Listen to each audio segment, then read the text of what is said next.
একজন এতিম যেন এতিমরে বিয়ে করে। আমি যখন ভাবছি যে না, আমি আমার বাবা মা নাই ছোটকাল থেকে, তারাই আমার বাবা মা, হয় না কখনো। শরীরের আঘাতটা কিন্তু একসময় সেরে যায়, কিন্তু কথার আঘাতগুলা সারে না। এতদিন একটা আশা ছিল যে আমার মা হয়তো আছে, কিন্তু এখন যেটা আর কি, দেশের থেকে ঘুরে আসার পরে সব অন্ধকার দেখার পর থেকে, তাহলে একটা না একটা জায়গা, একটা মানুষ কিন্তু হারায় গেলে তারে খুঁজে পাওয়া যায়, কিন্তু আমারটা কিন্তু লুকায় রাখা হয়েছে।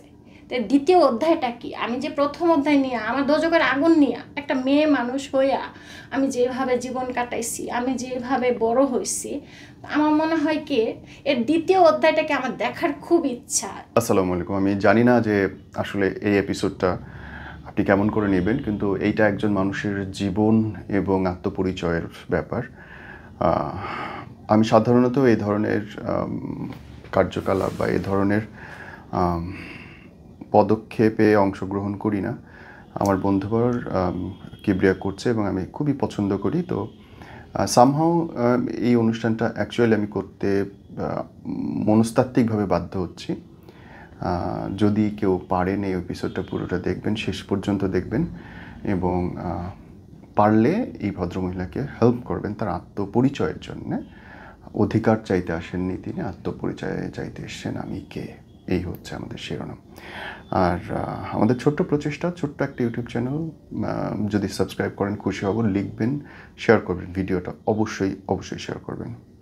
ছোটবেলা থেকে আমার যতটুকু মনে পড়ে, অনেক ছোট ছিলাম তো, কোথা থেকে আনছে আমারে বা আমার মাকে বাবাকে আমি তা কিছুই জানি না।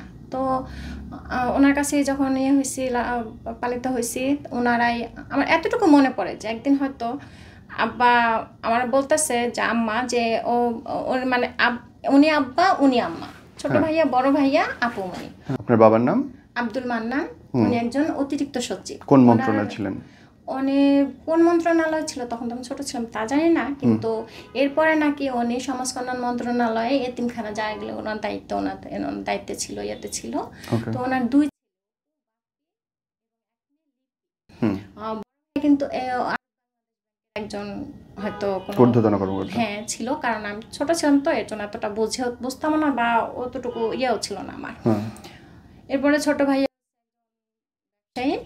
ওনার, তো আর আপুমনি হচ্ছে ওনার হাজবেন্ড হচ্ছে ওই যে বললাম। জি। আমার প্রশ্ন হয়েছে ভাইয়া, সবাই কিন্তু ওনার আমার বড়, কেউ কিন্তু আমার ছোট না। আমি যদি এখন আপুমনির প্রশ্ন করি যে আপু ওনার কোথা থেকে আনছেন, উনি আমার নিজেই বলে যে আমি শ্বশুর বাড়ি থেকে এসে দেখছি তোরে আব্বা আনছে, কিন্তু কোথা থেকে আনছে আমি তা জানি না। আচ্ছা, আজকে যদি ওরা আমার ছোট হইতো, আমি মনটা তা বুঝ দিতাম যে ওনারা সবাই আমার ছোট, তাই কেউ জানে না। কিন্তু আজকালকার এমন যুগের মানুষ মনে করেন তো সবাই আমার বড়। ওনার ছেলে আর আমি বরঞ্চ খুব বেশি হলে 4-5 বছরে, 3-4 বছরে ছোট বড় হব। মানে ওনারা বলতেছেন যে ওনারা যখন বিয়ে করে এসে আসার পরে দেখে যে ওই ঘরে আপনি অলরেডি আছেন। হ্যাঁ হ্যাঁ আমি আছি, আপু মানে যেটা বলতেছে আর কি। আর ভাইরা? ভাইয়াদের কাছে কখনো প্রশ্ন করার সাহস পাই নাই, আমি প্রশ্ন করিও নাই, কারণ ওনারা একটু অন্যরকম ছিল কথা বলতে। মানে আমি কিন্তু যে বলছি, ওনার প্রচুর মারতো ছোটকাল থেকে, মনে করেন মানসিক বলেন শারীরিক বলেন সব, মানে খুবই অত্যাচার করতো। আমার মনে হয়তো কি ওনাদের মধ্যে যদি ঝগড়া হইতো বা একটা কথা ইয়ে হইতো, ওই ইয়াটাও জিতটা আমার উপরেই ঢালতো। আম্মা ভাইয়া বা সবাই, কেউ বাদ নাই ওই ফ্যামিলিতে, সবাই আপনার গায়ে হাত তুলতো? হ্যাঁ প্রচুর গায়ে হাত তুলতো। এখানে কিন্তু একটা দাগ আছে, এটা আমি অনেক ছোট কালে আমার মনে আছে, আমার একটা লাঠি দিয়ে বাড়ি দিছিল, লাঠির মধ্যে তার কাটা ছিল, এটা ঢুকিয়ে গেছিল।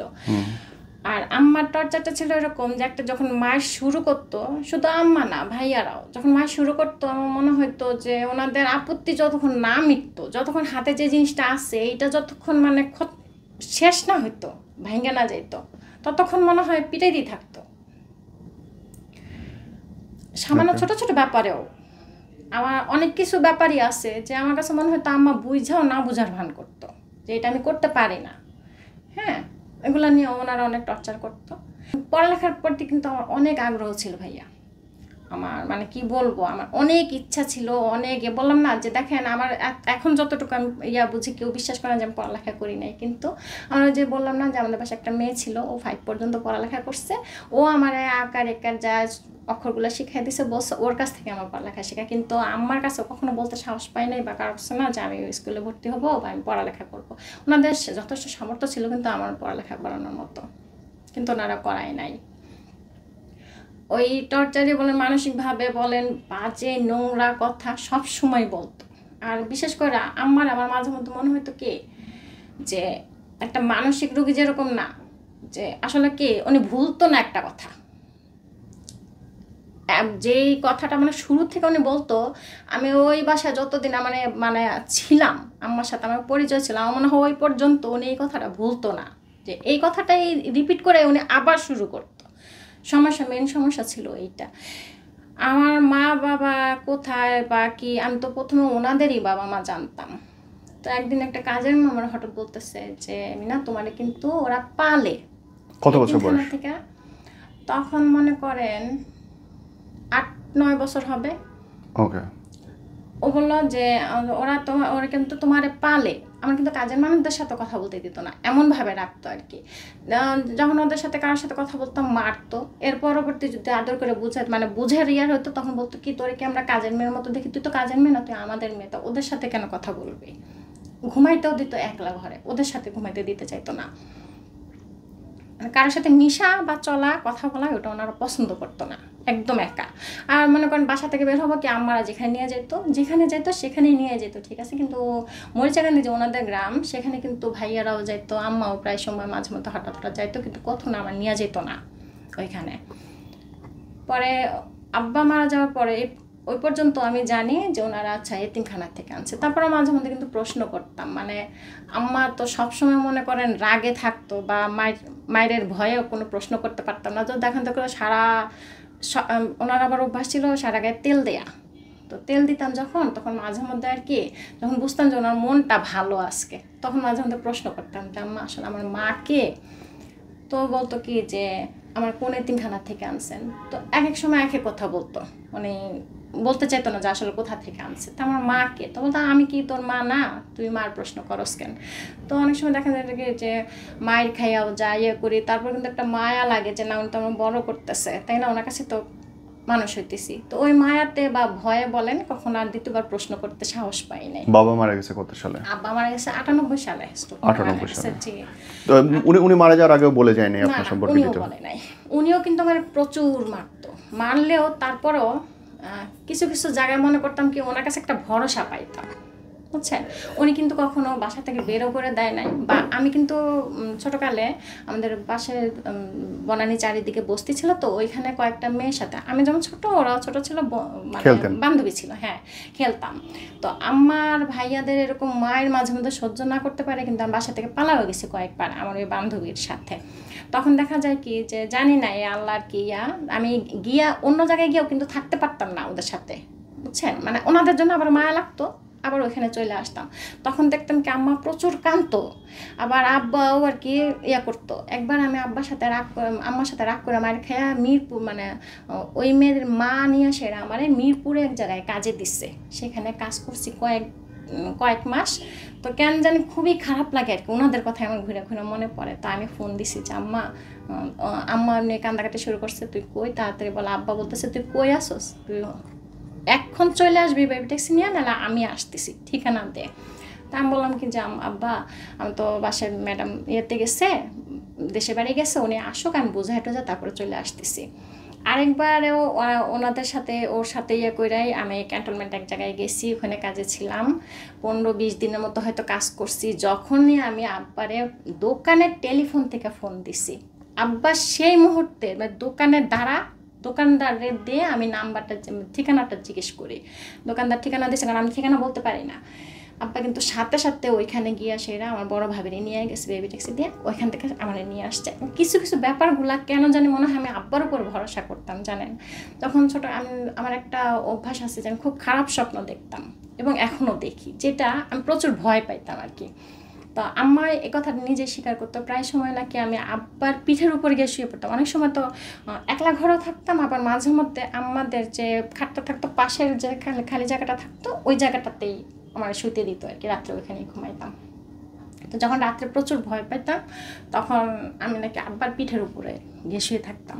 তা আমার কাছে অত কিছু বড় মনে হয়তো কি জানেন, যে হয়তো আম্মার উপর আমি ভরসা করতাম না, আব্বার উপরে হয়তো আমার ভরসা ছিল। এই কারণেই যত মারুক আর যাই করুক, তো মারা গেছে 98 সালে। মারা যাওয়ার পরে আম্মা টর্চার জন্য আরও বাইরে গেল।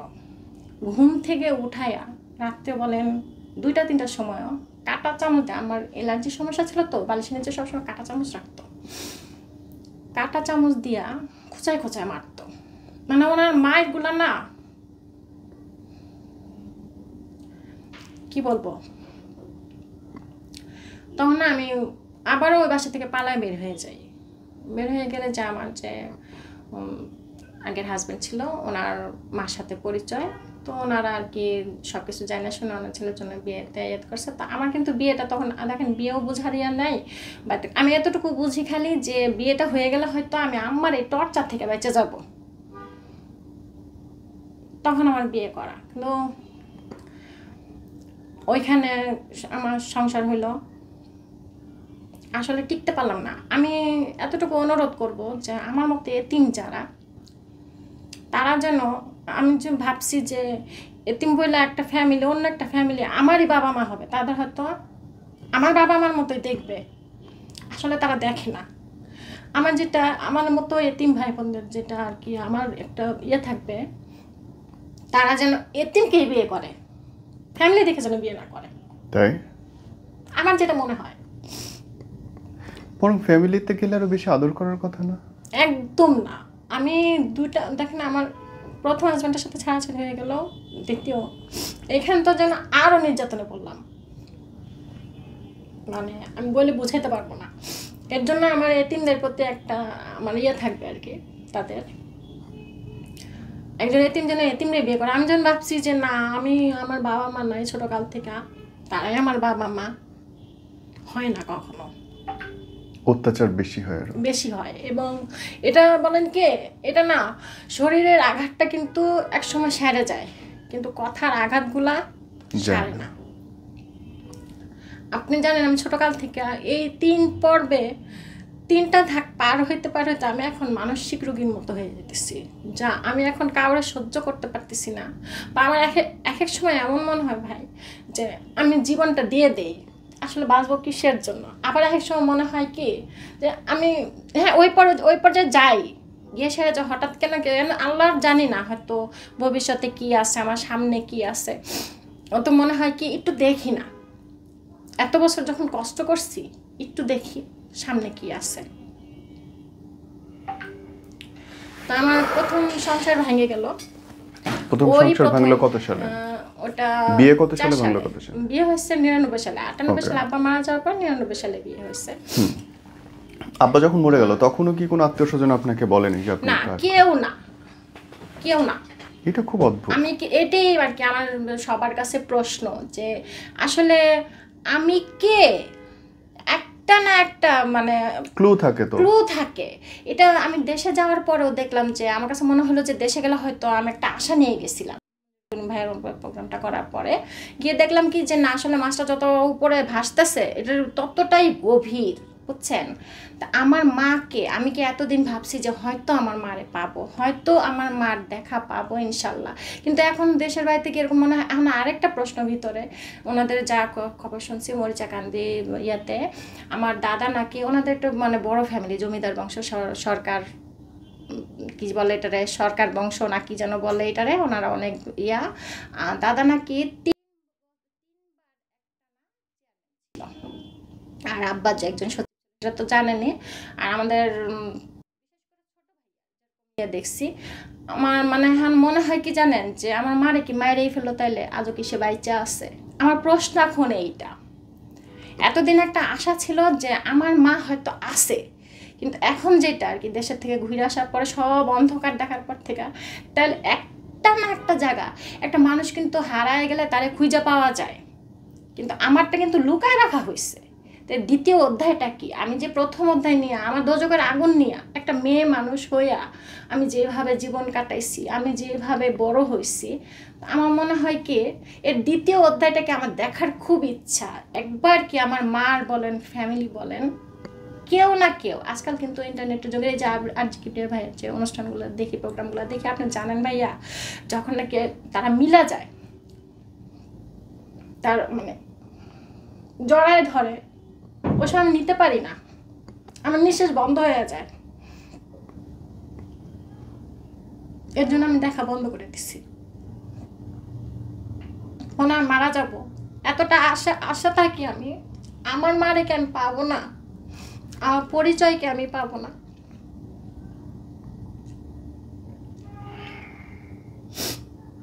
আপনার অসুবিধা হলো আপনার কোনো কিছুই নাই, কোত্থেকে আমার কিন্তু সবই আছে, তাও কিচ্ছু নাই। আপনাকে যদি বলে যে এতিমখানা থেকে আনছে, তাহলে একটা বলতে হবে যে কোন এতিমখানা থেকে আনছে। হ্যাঁ, এটাই কথা, সেটা আপনাকে বলে কোন না। এতিমখানা থেকে, আপনাকে সেটাও যদি বলে না। আপনাকে বলতেছে যে আপনি আনা এতিম, হ্যাঁ, এতিমখানা থেকে আনা সেটা বলতেছে, কিন্তু কোন এতিমখানা থেকে, একবার বলে ফকিরখানা থেকে। তো আমি ওই যে ইয়েতে যখন নাকি কদিন কাজ করছি ফিদুল ওনার চেয়ারম্যানের বাসায়, তো ওই ম্যাডামটা একদিন প্রশ্ন করছিলাম যে ম্যাডাম আপনারা তো এতিমখানা চালান, তাহলে আপনারা তো বলতে পারবেন যে এতিমখানা আসলে ফকিরখানা কারে বলে। উনি বলছে না, ফকিরখানা বলে আমি কিছু চিনি না। এমনকি যে অ্যাসিস্ট্যান্ট আছে ওনার সাথে যে একবার কথা বলছি যে ভাইয়া ওনার কথা বলে আমার এই ফকিরখানা থেকে আনছে, কয় না এটা আপনার হয়তো ছোট করার জন্য, কারণ ফকিরখানা বলতে আমরা কখনো কিছু শুনি নাই। আপনাদের প্রশ্ন ভাইয়া, আমি একটা প্রশ্ন করি আর কি, যে আমার জায়গায় আপনারা অন্তত বুঝছেন যে এর উত্তরটা কি, যে তারা আমার পরিচয় এত মানে যখন নাকি তারা ছোট হয়তো তা আমি বুঝতাম যে ওনারা জানে না, ওনারা বড় হয়ে এই লুকানোর কারণটা কি, যে আমার মাকে, আমার পরিচয় কি। আপনার মা কি এখন বেঁচে আছে যার কাছে ছিলেন? এতদিন তো আশা করছি, মনের একটা কোনো আশা ছিল, এখন তো বাড়ি থেকে ঘুরে আসার পর থেকে মনে হইতেছে কি যে আজও কি মা আমার মারে মেরে ফেললো। কেন এটা মনে হচ্ছে? কেন জানো, তাদের সাথে তো আমি বড় হয়েছি, তাদের কাছে তাদের তো আচার আচরণ দেখছি, এখন বাকিটা আল্লাহ জানে ভিতরেরটা। এই যেই মার কাছে বড় হয়েছেন সেই মা আছে? না, ওই মা তো গ্যাসে রোজা মারা গেল, গত রোজা মারা গেছে। জি, মানে মা এবং বাবা কেউ নেই? না না, কেউই তাহলে নেই। ওই পরিবারের বড় কে আছে? শুধু দুই ভাইয়া, তারাও মারা গেল। হ্যাঁ, দুই ভাইও মারা গেছে? হ্যাঁ, দুই ভাইও মারা গেছে। ওনাদের মধ্যে আবার মানে একদম গোড়া থেকে বলেন দাদা দাদি অনেক আগে মারা গেছে, মানে 60 65 70 পার হয় না, 60 থেকে 65 এর মধ্যে ওনারা মারা ও মাই গড, মানে আপনার যে বাবা মানুষ করছেন উনি মারা গেছে, যে মা মানুষ করছেন উনি মানুষ করছে, যেই ভাই দুটা বড় ছিল এখন শুধু আপুমনি আছে, যে একমাত্র ওনারে আর কি ইয়া করতেছি, যে আল্লাহ জানে উনি আবার। আপুমনি মানে হচ্ছে ওই বাসার বউ? এই না, বউ না, ঠিক। আপনার বড় না ছোট? আমার বড়। ওনার ছেলে আর আমি প্রায় 3-4 বছরের ছোট। উনি কত বছর বয়স্ক? উনি হবে মানে আপনার চেয়ে কত বছর বয়স বেশি? আমার থেকে। উনি বলে আমার বিয়ের পর থেকে আনছে, দেখছে। হ্যাঁ, বুঝি নাই কার বিয়ের পরে? ওনার বিয়ের, উনি তো বলে যে আমার বিয়ের পরে আইসে তো আমি তোরে দেখে আব্বা নিয়ে আসছে। ওয়েট, উনার বিয়ের পরে মানে উনি যখন বিয়ে হয়ে শ্বশুরবাড়ি গেছে, শ্বশুরবাড়ি থেকে ফিরে আসার পরে দেখে যে আপনাকে নিয়ে আসছে। ওকে, তাহলে তো তার জানার কথা যে এইটাই প্রশ্ন ভাইয়া আমার, যে তাহলে আপনি জানবেন না কেন? না, সেটা তো বলে না। আমি এমনও গেছে একদিন, জানেন না, অনেক মানে ইয়ে ছিল, মনের মধ্যে অশান্তি ছিল। আমি আব্বার কবরের পাশে, বনানীতে কবরের পাশে সারাদিন বসে কাঁদছি। তো তখনও প্রশ্ন করছি ফোন দিয়ে, যে আপু মানে একবার শুধু বলেন না, একবার শুধু বলেন যে আসলে আমার বাপ, জন্মদাতা বাপকে আমার, নাহলে আমার কোন এতিম ভাইদের থেকে আনছে, একবার বলেন না। উনি বলে না। কি বলে আমি জানি না। কয়দিন আগে তো রীতিমতো ঝগড়া হয়েছে, আমার পাগল করে ফেলবি তুই, আমার ফোন দিস কেন, আর ফোন দিস না, আমি কিছু জানি না তোর ব্যাপারে। মেয়ে জানবে না যে বাবা আর একটা মেয়ে? এইটাই আমারও প্রশ্ন। আপনি একটা কুকুর আনেন পালক, তাও কিন্তু আপনার বাচ্চারা জানবে। আজকে যদি ছোট ছোট হয় তা একটা কথা থাকে, কিন্তু তারা তো বড় সবাই, কেউ জানে না। এর উত্তরটা কি? আর কেউ ওই পরিবারের বেঁচে নেই? ওই পরিবারে যখন খালি 2 বউ আছে, 2 ছেলে মারা গেছে, 2 বউ আছে, তাদের ছেলে মেয়েরা আছে, বড় ভাইয়ার। ওই 2 বউ কি জানে? ওই 2 বউ জানলেও আমি তাদের প্রেশার দিতে চাই না। কেন? কারণ তারা তো মনে করেন জানে তো হয়তো অবশ্যই, কিন্তু তারা হচ্ছে বাড়ির বউ। তাদেরকে জিজ্ঞেস করছেন? আমি বড় প্রশ্ন করে ছোট ভাবির কাছে তো আর জিজ্ঞেস করতে পারি নাই, বড় জিজ্ঞেস করছিলাম যে ভাবি, কারণ ভাবি তো আমার অনেক ছোট দেখছে, বড় করে উনি আমার অনেক ছোট পাইছে, কিন্তু উনিও বলছে যে না আমি না, এটা মানে বলে নাই, তুমি কোথা থেকে আনছে। ওদের কাগজে বা সম্পত্তিতে আপনার কোনো ভাগ দিছে? না না, এটাও কখনো দেয় নাই, কিচ্ছু না। মিললই না ব্যাপারটা, কোনো কিছুতেই মিলাতে পারবে ছোট ভাইয়া বরঞ্চ আব্বা কিন্তু আমারে সবসময় বলতো, আমার বাসার পিছনে বনানী যে বাসাটা, পিছনে বড় একটা গ্যারেজ ছিল, যে গ্যারেজের উপরে আমি মিনারে 2টা ঘর তুলে দেবো, মিনা এখানে থাকবে। হ্যাঁ, আর ছোট ভাইয়া আমার বাসা থেকে বের করে দিছে। ছোট ভাইয়া না, আমি বের হয়ে না গেলে তাহলে ভাইয়া বউ নিয়ে বের হয়ে যাবে। তখন বড় ভাই বললো, মিনা তুই যদি বের না হোস তো বাপি বের হয়ে যাবে, এক কাজ কর তুই তাহলে বের হয়ে যা। আমাদের সংসারের সবচেয়ে বড় অশান্তি। তখন কিন্তু আম্মা কিন্তু বলে নাই যে তুই বের হয়ে যা। উনি যত টর্চার করুক, যাই করুক, তারপরে দেখেন উনি আপুমনির নাম্বার দিল আমারে, লুকায়া, ছেলেদের কাছ থেকে লুকায়া। আমি যখন ফোন দিচ্ছি বাসায় টেন্টিতে, তখন আম্মা ফোন ধরে আমার সাথে মানে ভাবি জানলে সমস্যা হবে, ছোট ভাবি জানলে সমস্যা হবে, ভাইয়ের কাছে বলবে, তখন আম্মার সমস্যা হবে আর কি। এই কারণে আম্মা লুকায় আমার সাথে ওই টেন্টিতে মাঝে মধ্যে ফোন দিলে কথা হইতো, কাজের মেয়েরা ধরাই দিত। তখন আম্মা বললো কি এক কাজ করে, আপুমনির নাম্বার দিল। আপুনির নাম্বার দিছে, কিন্তু দেখেন আজকে 20 বছর আগে। তখন আপুমনির নাম্বার দেওয়ার পরে আপুনি বাসার ঠিকানা দিল, আপুনি বাসার মাঝে মধ্যে এই নিয়ে মনে হয় খুব বেশি হলে 3-4 বার আম্মার সাথে দেখা হয়েছে। আম্মা যখন যাইতো তখন আপুমনি আমার ডাক দিত ফোনে যে আম্মা আসছে, আম্মার সাথে দেখা করে যা। তো তখন আমি অনেক প্রশ্ন করছি আর কি। তো প্রথম জীবনে আম্মা যা করছে আমার সাথে সেটাও ভুলার না, কিন্তু দ্বিতীয় যখন নাকি আমার বিয়ে হওয়ার পরে আব্বা মারা যাওয়ার পরে আমার বিয়ে হওয়ার পরে আম্মা তালিমে গেল, হয়তো আল্লাহর হেদায়েতেই নাকি জানি না, তখন থেকে কিন্তু আম্মার মন মানসিকতা একদম অন্যরকম হয়ে গেছিল। আচ্ছা, আম্মা আমারে প্রচুর, মানে আমি বুঝাইতে পারবো না আপনারা, আপু মনিরে যেরকম ভাবে করতো না, আম্মা কিন্তু ওরকম আচরণ আমার সাথেও করতো। তখন যে কি খাবি, মানে কি করব তোর জন্য, তখন আম্মা আমার বারবার বলছে কি, আপু মনির বলছে যে মিনা যখনই মানে যে কোনো সমস্যায় পড়া তোর কাছে আসবে, তুই কিন্তু ফালাইস না লিপি। আর আম্মা জানেন আমার হাতটা ধরা পর্যন্ত মাপ চাইছে যে তুই আমারে মাফ করে দিস। হয়তো আমার পরিচয় দিতে চায় নাই, এটা বারবার উনি লুকাইছে, এড়াই গেছে, কিন্তু বারবার উনি ক্ষমা চাইছে এবং বারবার বলছে তোর আব্বারও তুই মাফ করে দিস, আমারও তুই মাফ করে দিস, তোর আব্বা থাকলে আজকে তোর কপালে এরকম হইতো না। এই কথাটা আম্মা বারবার বলছে। উনি মারা গেছে, মরা না, আমি বলবো না, কিন্তু শেষকালে আমি জানি না হয়তো ওনার অনুশোচনা বা ইয়াতেই কিনা উনি বারবার আমার কাছে ক্ষমা চাইছে, ফোনে বলেন, সামনে বলেন। আমার শেষকালে কথাটা মনে পড়ে, হাতটা ধরে আসছিল অনেকক্ষণ যে আমার মাফ করে দিস, তোর আব্বারও মাফ করে দিস, ফালাইস না। আমার যেটা মনে হয় আপুমনি আম্মার সামনে ডাইকা নিয়ে গিয়ে আমারে, আম্মা ওই যে বলছেন আমার হেল্প করবে, যে ওর কিন্তু তুই যতটুকু পারস সাহায্য করিস, মিনা আমি ঘর ভাড়া পাইলে তোর জন্য আমি পাঠাই দিব। তখন আপুমনি আম্মা যখন চলে যায়, এরপরে যদি ফোন দিয়ে পরবর্তী সময় আমি কোনো সমস্যায় পড়লে বা কোনো এতে যে আপুনের ফোন দিয়ে, আপনি ডাইরেক্ট বলে কি আম্মা এখন ব্যাংকে অ্যাকাউন্ট করে ফেলছে, ওইখানে সব টাকা পয়সা জমা রেখে দেয়। হ্যাঁ, আমাদের কিচ্ছু দেয় না, বিশ্বাস করে 1 পয়সাও দেয় না, আমি তোরে কোত্থেকে দিব।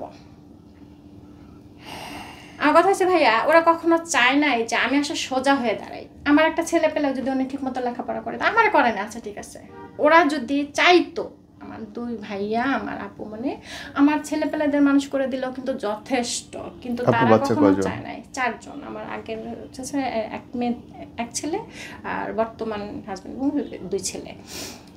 আমি না জানেন পুরোটা যখন আমি শুনছি আমি আস্তে আস্তে খেই হারাই ফেলতেছি। এটা ভাইয়া আপনি কি হারাবেন? তাহলে আপনি যদি আপনার শুনে যদি এতটুকু বলেন, তাহলে আমার ভিতরে কি কাজ করে বলতে পারেন? আমার মেয়ে আমারে বকে তুমি সামনের দিকে চিন্তা করো, ভবিষ্যৎ ভুইলা যাও, মানে অতীতে কি হয়েছিল ভুইলা যাও। কিন্তু ভাই আমার সাথে তো এরকম আচরণ হয়েছে বা আমার জীবনটা এভাবে গেছে, আমি কিন্তু অতীতটা ভুলতে পারি না। সামনের কিছু কিন্তু আমার মনে হয় না যে আমি সামনে কিভাবে বাঁচবো, কি করব, আমি ওই অতীতই ভুলতে পারি না। অতীতই চোখের সামনে ভাসে। সর্বক্ষণ আমি কাজ করি, আমি কথা বলি, আমার অতীতটাই কিন্তু বারবার ভিতরে কাজ করে। এই হয়েছে আমার সাথে, কেন হয়েছে বা এটা কেন হইল, এর প্রশ্নের উত্তরটা কি, আসলে এর ভিতরের কারণটা কি, কি হইতে পারে আমার মা বাবার সাথে, কি হইতে পারে আমার মার সাথে, কি সেই কারণ, আমার কি কোনো দোষ ছিল? আমার তো কোনো দোষ ছিল না। আপনারা যখন নিয়ে আসছিল সেটা কি মনে আছে কত বছর বয়সে? না, কখন আছে, তবে আমি আপনার বলি কিছু কিছু ঘটনা যেটা আমি তো ছোট ছিলাম, স্বপ্ন আবার বাজে স্বপ্ন দেখতাম, তো স্বপ্ন মনে করেই আমার খুব মনে পড়ে জানেন, ওই স্বপ্ন মনে করে আপনারা যেটা বলতেছি, আমার খুব মনে পড়ে আমি যেখানে ছিলাম। আমার আম্মার বাপের বাড়ি কিন্তু মার বাড়ির, বাপের বাড়ি হোক আর মার বাড়ি হোক, ওনার কিন্তু আব্বার বাড়ি তো ব্রাহ্মণবাড়িয়া, আম্মার বাড়ি কিন্তু সিলেট ছিল। সিলেট থেকে কিন্তু মাঝে মধ্যে কাজের মানুষ আনতো ওনারা। আম্মার নাম তো ওনার মার বাড়ি ছিল সিলেট। সিলেটে মানে আমি তো আর জানি না, এতটুকু মনে পড়ে আমার সাথে দুইটা ছেলে খেলতো। আমার নাম ছিল আমেনা। আমেনা, আম্মা কিন্তু এই কথা বলছে যে আম্মার মার নাম না কার নাম যেন ছিল আমেনা, যার জন্য আমার নাম রাখা হয়েছে কাইটা দিয়ে মিনা, আমিনা। আর আমি সবসময় নাকি ছোটোকালে দুইটা ছেলের কথা বলতাম, আমার চোখে যেটা ভাসে আর কি স্বপ্নের মতোই। আমার চেয়ে একটা হয়তো 5-6 বছরের হবে, আর একটা হয়তো 7-8 বছরের হবে, হ্যাঁ এরকম, বা এর চেয়ে ছোটো বড়ও হইতে পারে, কারণ আমি আন্তাজের উপর যেটা বলতেছি। আমার সাথে খেলতো নাকি এই নাম দুইটা বলতাম ছোটোকালে, এবং আমারও মনে পড়ে এই দুইটা ছেলের সাথে আমি খেলছি। এমনকি তারা আমার ভাই না, তাদের আমার সম্পর্কে কোনো কিছু হয় তা তো আমি বলতে পারি না, এতটুকু মনে পড়ে। খুব আমার যদি বাসা হয়ে থাকে তাহলে স্টেশনের খুব কাছাকাছি হবে, স্টেশনে। কারণ কি যখন খেলতে খেলতে ট্রেন রাস্তায় চলে যেতাম, তো ট্রেন রাস্তার পাশে বড় বড় লাল লাল যে তেলের ড্রামগুলো আছে না, এটা আবার সিরিয়ালে রাখা থাকতো একটার উপরে একটা। আমরা কিন্তু খেলতে খেলতে আবার ওইটার উপরে উঠতাম আমার মনে হয়, বুঝছেন। আর আমি স্বপ্নে বলেন আর বাস্তব বলেন বলি, আমি সপ্তাহটাই মনে করেন বলতেছি, যদি এমন কারো সামনে পড়ে থাকে আমার মার ফ্যামিলি বা এরকম কেউ যে হ্যাঁ আমার সে জানে বা এই কথাগুলো তাদের মনে পড়তেছে। আর সম্ভবত তখন আমি ছোট ছিলাম, হয়তো একটা প্রচলন ছিল, এটা খুব ভয় পাইতো সবাই, হ্যাঁ ওই ইয়াতে একদম মানে মানুষের ভিতর মানে খুব ভয় ছিল। আর মনে হইতেছে কি চারিদিকে মানে যেটা ভাসে আরেকটা জায়গার কথা, চারিদিকটা একটা অন্ধকার অন্ধকার মতো আনারসের ক্ষেত, মানে আমারে নিয়ে হয়তো এক জায়গা থেকে আরেক জায়গায় যাওয়া হয়েছে, বুঝতে পারছেন। আমার এতটুকু মনে পড়ে যে লোহার যে ব্রিজ আছে না, লোহার ব্রিজ, ওই ব্রিজের উপর দিয়া ট্রেনে গেছি। আবার এমনও মনে পড়ে যে বিশাল জাহাজে একজনের সাথে আমি উঠছি, একজন না কয়েকজনের সাথে আমি বিশাল একটা জাহাজে উঠছি। জাহাজ কিন্তু দেখেন আমাদের এই দিকে আশেপাশে না, হয়তো চিটাগাংয়ের দিকে হবে, সিলেটের দিকে হবে, আমি এখন যাইয়া বুঝি আর কি। স্টেশনের কাছাকাছির কথা যেটা মনে হয়। আর আপনার আনারস বাগান তো বললাম, আনারসের বাগানের কথা মনে হয়। আরেকটা মনে হয় কেন জানো, খুব ছোটোকালে একটা কলোনির মতো, কলোনি হবে না কি জানো না, আব্বা যে আমার কলোনিতে আনছে, এই কলোনি না তারও আরও আগে, যদি উনি আমার এতিমখানা থেকে, এতিমখানা হয়তো আমি কিছুদিন ছিলাম, একটা মহিলা, এটা আমার চোখে খুব ভাসে, উনি চিকন চাকন চশমা পরা, খুব সুন্দর কইরা, উনি আমার এর আগে হয়তো ওনার সাথে আমার কোনো সম্পর্ক ছিল না, কিন্তু উনি আমার হয়তো কারো কাছ থেকে নিয়ে জোর করে সে এতিমখানায় দিতেছে। যখন দিতেছে তখন কিন্তু আমি খুব চিৎকার করতেছিলাম যে আমি থাকবো না এখানে। তখন আমার মনে আছে 2জন লোক আমার তাই না সেখানে নিয়ে গেছে, সাথে সাথে গেট বন্ধ করে দিছে ওই মহিলার ভিতরে। তো আমি পরবর্তী জানতে পারলাম যে আব্বার একজন কলিগ ছিল সাথের, ওই মহিলা সুন্দরী বইলা, বুঝতে পারছেন। হয়তো আমার এখন যা আমি যত ভিতরে ঢুকতেছি এরকম মনে হইতেছে হ্যাঁ আমার এতিমখানা থেকে আনছে, কিন্তু এতিমখানা থেকে ওনারাই আমারে দিয়া হয়তো সমাজের কাছে বলার জন্য যে হ্যাঁ এতিমখানা থেকে। আমি বেশি দিন ছিলাম না, আমি এতিমখানায় বেশি দিন ছিলাম কিন্তু খুব বেশি দিন না। এটা হয়তো ওনারা দিয়ে দেওয়া হয়েছে, দেওয়ার পরে কিছুদিন পরে আব্বা আর আম্মা গিয়ে আসে আমারে নিয়ে আসছে। আর ওই যে মহিলা, হ্যাঁ মহিলা, ওটা হচ্ছে আপনার বাবার কলিগ ছিল। হ্যাঁ আব্বা যখন সমাজ করতো তখন আব্বার কলিগ ছিল উনি, মানে ওনার সাথে খুব ঘনিষ্ঠ ছিল আব্বা।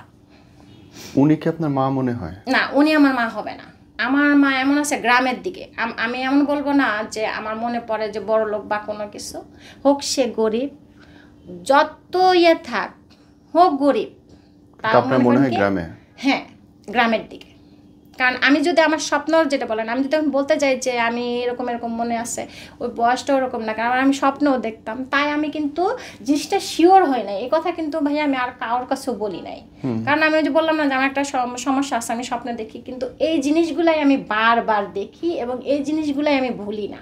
এর জন্য আমি বলি হয়তো ওই জায়গার এই কারণগুলোও হইতে পারে যে আমার পরিচয়ের কোনো না কোনো একটা ক্লু ছিল। জি। মানে আলামিন আপনার মনে আছে? আলাউদ্দিন আলামিন। আলাউদ্দিন আমার নাম আলামিন ছিল আমেনা। আলাউদ্দিন আলামিন আমেনা, রেল স্টেশনের পাশে। জি। তেলের ড্রাম মানে হচ্ছে ওইখান থেকে মালগাড়ি বা কিছু হ্যাঁ, একটা, সাজানো থাকতো, ওটার উপরে উঠে আমরা খেলতাম। মানে বাজার। এতটা আবার বাজার না, একটু মানে নিরিবিলি ছিল। ওকে। এতটা যে একদম ইয়া গোডাউন টাইপ। মানে জায়গাটা খোলামেলাই ছিল, স্টেশনের পাশে যেরকম মনে করেন মালগাড়িগুলো রাখা থাকে না, ওরকম। আনারস বাগান মানে তো সিলেটের দিকে জি হওয়ার জি, কথা। আনারস বাগানের কথা মনে পড়ে। বড় লঞ্চ মানে হচ্ছে জাহাজ, মানে লঞ্চ হ্যাঁ, আপনার বড় মনে, জাহাজ, মানে বড় লঞ্চ টাইপের। যে কার সাথে উঠছি সেটা আমার মনে নাই, কিন্তু আমি উঠছি। এটা কিন্তু আমার আব্বার ফ্যামিলি থেকে, যার কাছে হচ্ছে ছিলাম। 85 দিকের কাহিনী। হ্যাঁ হ্যাঁ, একদম আমার মনে পড়ে এটা একদম, মানে সবার প্রচন্ড ভয় পাইতো তখন। সে আমার মাই ছিল নাকি আমি জানি না, মানে আমার খুব গাইড করে রাখতো, বাইরে বাইরে তো দিত না। কোনো ছবি কোনো কিছুই নেই সেই সময়। ছবি আসলে তখন তো তোর বুঝি না, আর ওনারা তো মনে করেন আমার ছবি টবি দিতে চাইতো না, ছবিটা আমি লুকায় আনছি, আর আমি বুঝতে পারিনি ছবিটা যত্ন করে রাখতে পারি নাই। এই কোলেরটা হচ্ছে আপনি? না না, ওই যে পাশে যে দাঁড়ানো দেখেন। হ্যাঁ, উনি বাবা, বুঝলাম। আপনি কোনটা? এই যে ওটা কোলে যেটা, ওটা আমার আপুমনির ছেলে। দেখেন আপুমনির ছেলে আর আমি অতটুকু ছোট বড়। তা বলছি ওই ছবিটা আমার কাজে লাগবে না, এই ছবিটা আপনারা দেখতে পারেন কিনা? এই পাশে যে ভদ্রমহিলা, পিচ্ছি মেয়েটা, এই ওটা দুলা ভাই, ওটা আপু মানে। আর পাশে একটা হচ্ছে আপনি। জি, আমি যে দাঁড়ায় আছি। সাল বা ডেট আছে কিনা কিছু?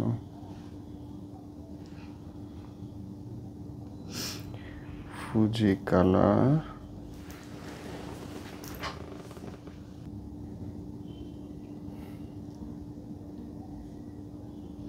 ওকে। এনিওয়ে,